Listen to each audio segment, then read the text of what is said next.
Okay, so I was just talking to Gavin. Yeah. Gavin told me that him and his brother got in a fist fight yesterday over basketball at the Burnett's yard. What's it like refereeing your sons when they fist fight over everything? Well, you know what's crazy is Braden didn't even say nothing. He came around the corner, and I was like, oh shoot, man, they just got in a fight. And Scotty's like, how the heck you know? I was like, I've seen the faces before, you know. And so I usually don't referee, man. I let them figure it out themselves.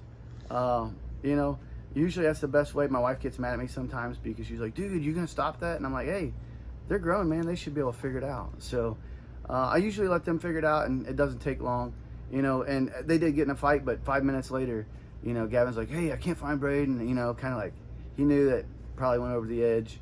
But, you know, he's a little bit bigger than Braden, and so he uses that, and Braden, you know, tries to cheat a little bit to get the advantage back. So, you know, it's a lot of that kind of stuff. But overall, you know, I think you couldn't get better brothers. You know, I was in Iraq one time, and Casey told me that they got kicked out of the YMCA because somebody jumped on Gavin on accident, and Braden beat the kid up.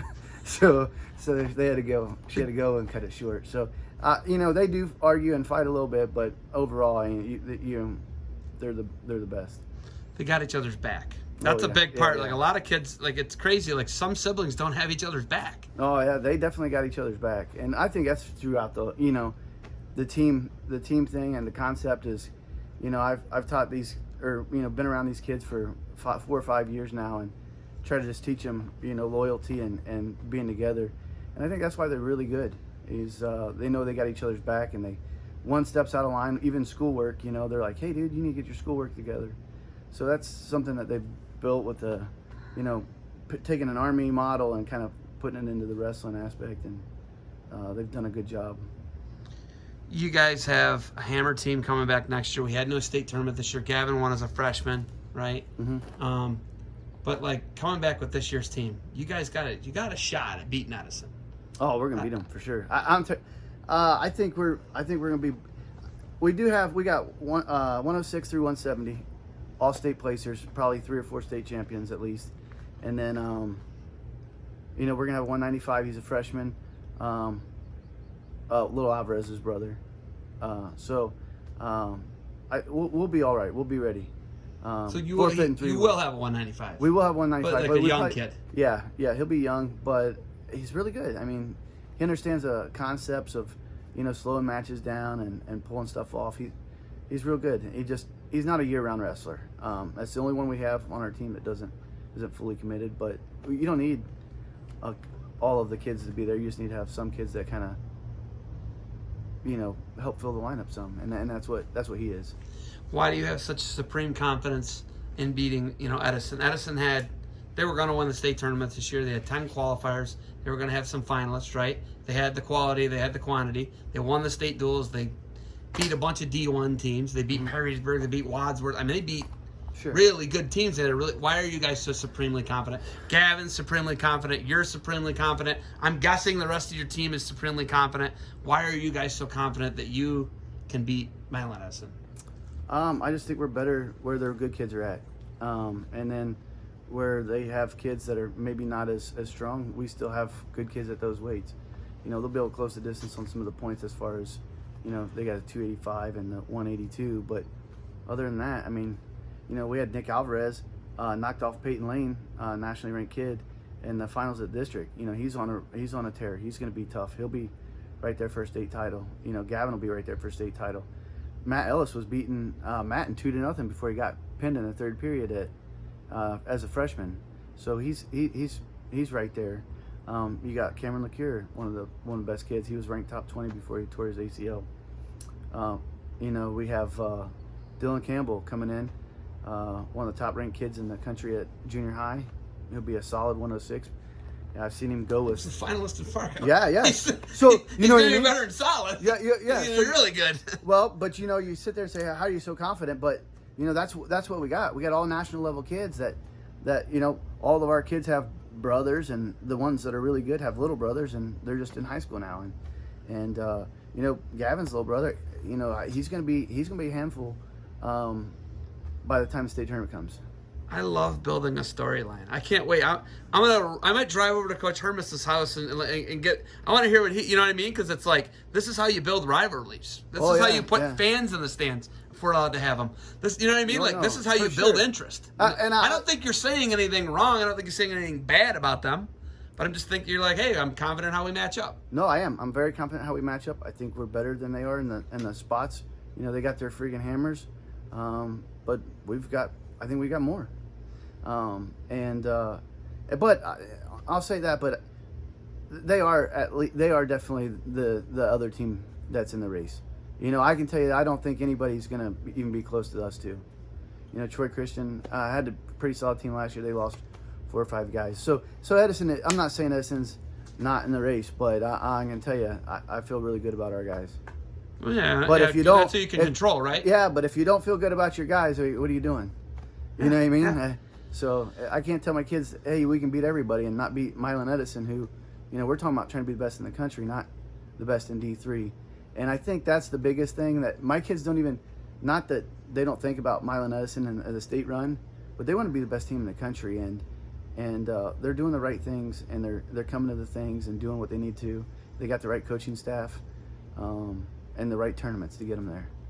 Tell me about Legacy's ability to go to the Ironman, to go to, you know, the holiday tournaments you guys go to go to Escape from the Rock and go get in with PA's best guys.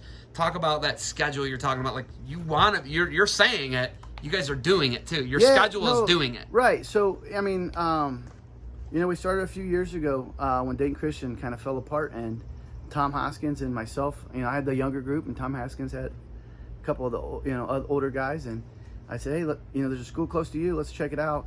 And we talked to the admin about, hey, you know, we're serious about wrestling, and can you guys help support that? And they're like, absolutely. So they get the right coaches in, and they say, hey, you guys, you know where your kids need to be. You know, Gavin went and did the Olympic Training Center a couple of times.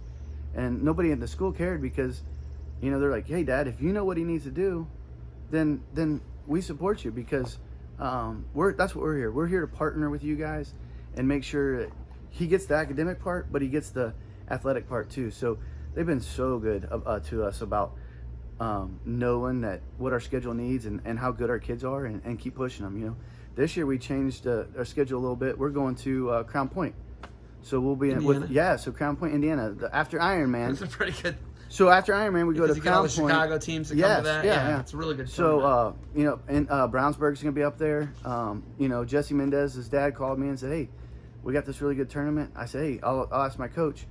So the coaches got together. They said, "Hey, let's do it." So we'll be at Crown Point this year. Super tough tournament. So we added another hammer tournament to our schedule to just make sure the kids are ready. And I'll tell you, by the time we get to the state tournament, it'll be the 3rd or 4th easiest tournament we've done that year. You know, so. Okay, so you're building this team and you're getting kids from all over Southwest, right? And you're getting really good guys. You guys actually moved up from Kentucky, right? We did, yeah. Yeah, because you were stationed in Kentucky and then you moved right around there, right? Mm-hmm. And then you come up here into Ohio, Lebanon, right? Right. And, you know, you're putting this team together. What's it like when you guys are able to work with the Burnett's, who've got like 2 hammer D1 teams, right? Perrysburg and Elyria. What's it like to come to Burnett training, and how are your kids getting better? Well, the first year we came, Gavin was in 4th grade and Braden was 2nd grade. And we came up here and I said, oh my gosh, I can't believe how good this camp is. I mean, Gavin was one of the better kids in Kentucky. And then we come down here and we come up here and we're like getting smashed here, getting smashed there. And then, you know, so about 5th, 6th grade, Gavin's like, hey, if I'm going to win a national title in college, I need to go to Ohio. Your son said that. Your elementary school son said that to you. Yeah, in 5th grade. We were staying at my mom's house. What were you thinking? We were on the way back from Burnett's. And we were staying at my mom's. We were laying in bed. He's like, if I'm going to win a national title, I got to go to Ohio to get better partners. And I was like, oh, man, that's crazy. So as soon as we got home, I talked to my wife and I said, hey, I want to make sure that we give him every opportunity. You know, I don't want him to not reach his goals because we didn't try to help him reach it. I don't know if he'll do it. I mean, obviously we got some more time, but you know, he's pushing himself, and when you got a 5th grader that's ready to commit to something like that, move away from his friends and things like that, try to get better opportunities.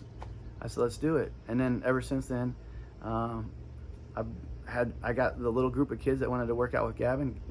Cameron LeCure and Nick Alvarez kind of came along right then, right when we moved up, and was in that like DC, like it was like a little club stuff. Yeah. And they all wanted to come to Legacy and be part of the group. So 6th grade, we got all of them, you know, and that's when they've really, you know, from 6th grade on, every year we come to Burnett's 2 or 3 times, and we do things as a team. We'll go to Kings Island as a team. We go to the Ellis's Cabin as a team. We go to Norris Lake. So we do a lot of different things to keep the kids interested. They have all the same goals, so you know they're not missing out on anything like parties and stuff because all their friends are either wrestling or at the party. Yeah. You know, so it really makes it good. But you know, Burnett's been so good to us, and you know, the more we come up here, the better we compete. You know, Gavin's like, oh man, you know, I lost every kid I've been wrestling the last 2 or 3 years is in at Pitt, you know, Cornell, and everywhere. You know what I mean? He's like, who am I gonna have for a partner? I say, don't worry, they'll be there because they're always here. They're always here. It doesn't matter if you're little or if you're a senior in high school. There's gonna be somebody here to push you. Okay, regular dad, calm dad, psycho dad. Rate yourself as where's your dad level? I was probably psycho dad and younger, but I think you kind of grow out of it. You kind of see like, you know, I just want to see them do well. I don't care if they win. I want to see them wrestle well. Effort, and just wrestling well. And I think as you get older and as they get older, they understand. And I would say that the worst thing to do is be the psycho dad when you're the younger, because most of the time kids equate it to like, oh, my dad's yelling at me because I lost. And it might not be the loss. It just might be the effort. You know, so that's when I started yelling at him for winning. You know, like, oh, why didn't you get a, you know, not get a major or tech, but why did, you know, I mean, you should have been able to get off the bottom. This is what you got to do to be a champion. So then they didn't think always like, oh, he's yelling at me because I lost or won. And I think a lot of times parents kind of mistake that. Or the kids are afraid to lose because they don't want to upset their parents. But really, it's more like, you know, I told Gavin, I said, man, I don't care if you win or lose. I tell Braden, it's more like I want to see them do well because I know how much work they put in, you know. And that's what I would say as far as like psycho dad. I definitely chilled out a lot in the last 2 years. Yeah, I didn't see. You just seem like you're just they're watching today. Yeah, no, I usually just watch those guys. I might throw something out to Braden a little bit more. He's listening to Gavin quite a bit more, which is not the norm. Usually he was like, I don't want to listen to anything you got to say, and he's matured a little bit in the last year, and so Gavin will kind of say, hey man, why don't you do this?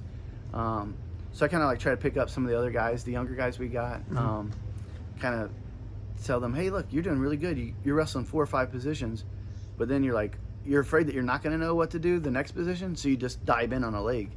And so we're just trying to make small changes for some of the other kids and help out.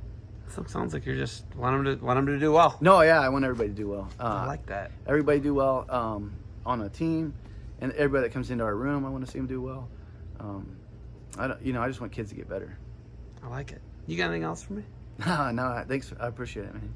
All right, I'm gonna grab the rest of the guys tomorrow, but we got some wood to split and man stuff to do out at my dad's farm. Yeah. So thank you guys for the time. Keep grinding and good luck. All right. Thanks, man.